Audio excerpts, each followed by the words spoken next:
Começar com duas provocações. A primeira delas é de que o nosso sistema de segurança promove, amplia, recicla a insegurança e, portanto, a violência.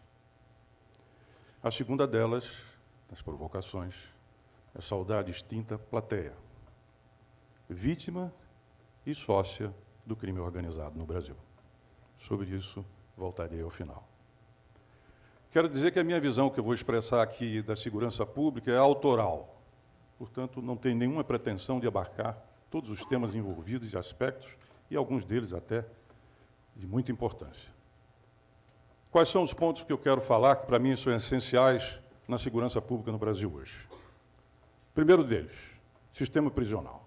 Aos números, temos 812 mil apenados no Brasil hoje.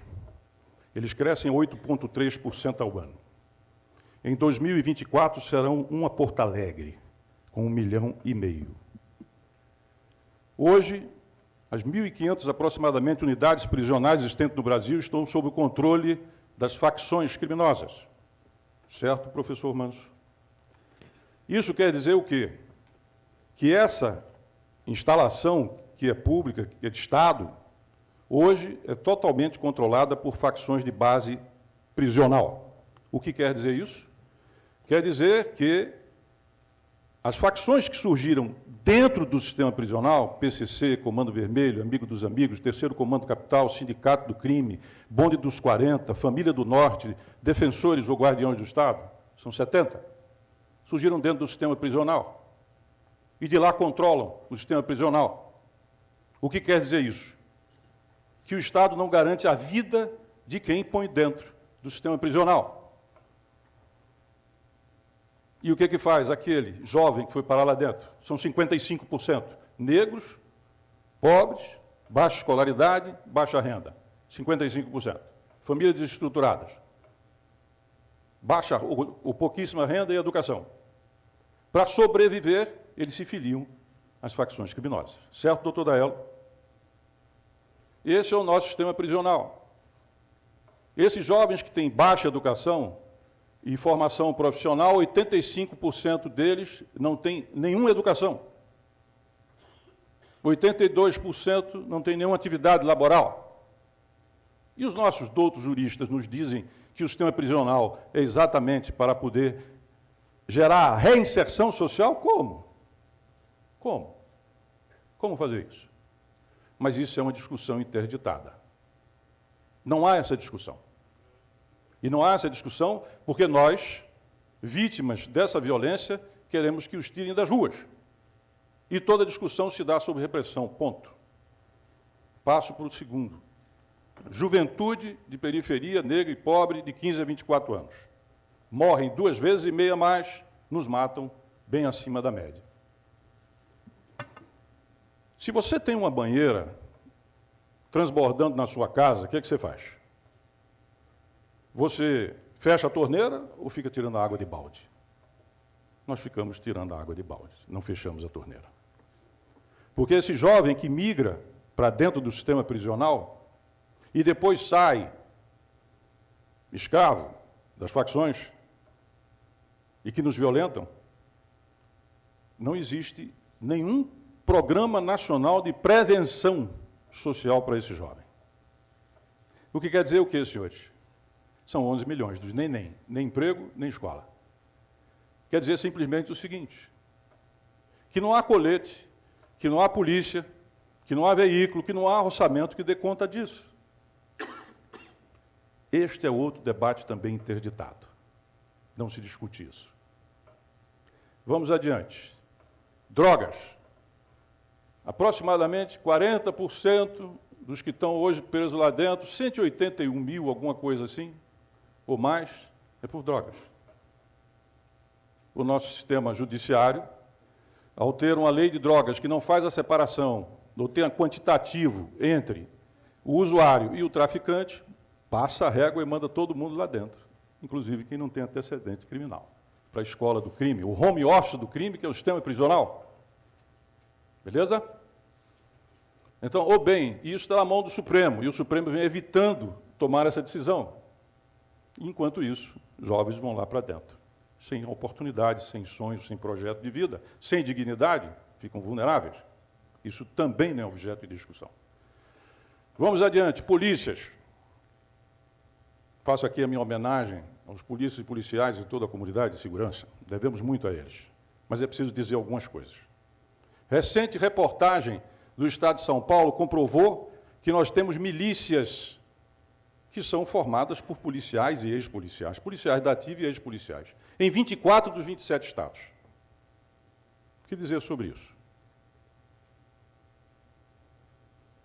Dizer sobre isso é que, em primeiro lugar, as nossas polícias têm controle interno precário e controle externo precário, do Ministério Público, dando nome aos bois, e dentro, nas corregedorias. E pior, sobretudo me refiro aqui às estaduais, influências políticas, nomeações políticas. Quando você tem uma força armada, seja militar ou seja policial, e o critério de promoção deixa de ser a meritocracia e passa a ser indicação política, você destrói a disciplina e hierarquia daquela força armada, seja polícia, seja policial, seja força armada. Então, é preciso recuperar a autoestima das nossas polícias, embora isso seja bem mais amplo e não caberia aqui. Vamos adiante para o derradeiro ponto, o que eu chamo de descoordenação ou dispersão constitucional. O sistema, a arquitetura da segurança pública está concentrada no artigo 144 da Constituição. O que ele diz? Segurança pública é dever do Estado, direito e responsabilidade de todos. Ponto. Em seguida, nomeia os órgãos que fazem a segurança pública. Primeira observação, os municípios não fazem parte do sistema, então aproximadamente 90% dos brasileiros. Não tem como fazer combate ao crack, Antonino, por exemplo, o cuidar dessa juventude sem passar pelos municípios. Ponto. E nós temos 7 constituições, a primeira de 1824 do Império, a última de 1988. Nenhuma delas, anotem isso, nenhuma delas atribui responsabilidade e competência ao governo central sobre segurança pública. Se foi das províncias, hoje é dos estados. Se tivesse tempo, poderíamos voltar historicamente e falar sobre isso. Mas prestem atenção, ao dizer que nunca houve atribuições e responsabilidades constitucionais para o poder central, o que é que eu estou dizendo? Primeiro, nunca tivemos um Sistema Nacional de Segurança. Nunca. Segundo, nunca tivemos uma Política Nacional de Segurança. Ah, ministro, mas tem planos. O plano tem a duração de vida do ministro. Se o ministro durar 3 anos, é 3 anos do plano. Se durar 3 semanas, é 3 semanas. Não tivemos nenhuma nem outra, até o surgimento do SUSP. Até o surgimento do SUSP. Diante disso, qual é o impacto que tem a lei anticrime sobre esses pontos? Residual. Tem coisas que avançam, aqui tem os juristas que podem fazer essa discussão, eu não o sou. Mas, de fato, qual é a intersecção com isso?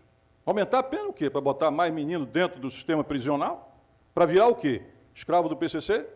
E vir nos matar aqui fora? É isso? Nesse sistema prisional? Nesse sistema prisional?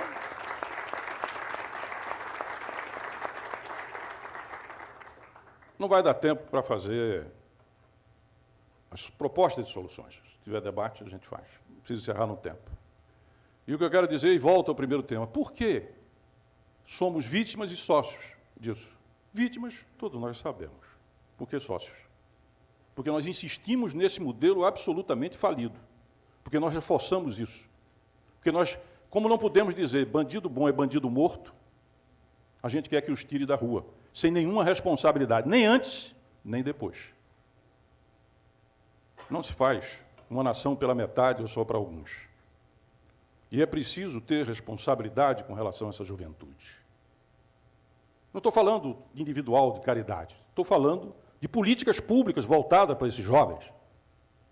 Porque eles são a base disso. E, segundo, nós temos que discutir o nosso sistema prisional, temos que discutir com coragem uma nova lei de drogas e política de drogas, e temos, evidentemente, que voltar os olhos para as nossas polícias, conferindo a elas a dignidade, a autoestima, mas também os controles que se fazem necessários para que a gente possa ter uma melhor segurança pública. Muito obrigado.